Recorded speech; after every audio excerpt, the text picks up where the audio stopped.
নমস্কার, ডক্টর উজ্জ্বল দেবনাথ।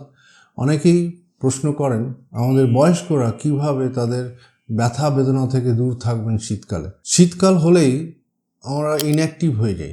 ইনঅ্যাক্টিভিটিতে কি হয়, হাঁটু ব্যথা, কোমরে ব্যথা, ঘাড়ে ব্যথা সব জর্জরিত হয়ে যায়।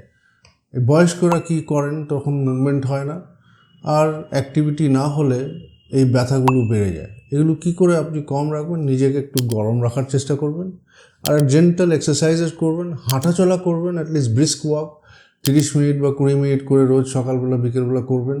একটু হট প্যাড নিয়ে আপনারা শুতে পারেন যাতে বডি ওয়ার্ম থাকে, আর একটুখানি গরম জামা কাপড় পরলে ঠান্ডার মধ্যে আপনারা ভালো থাকবেন। হেলদি ডায়েট আর হেলদি ওয়েট, এইগুলো যদি ঠিক থাকে তাহলে আপনাদের কম শীত লাগবে, আর শীতের থেকে আপনারা ব্যথাটা কম লাগবে।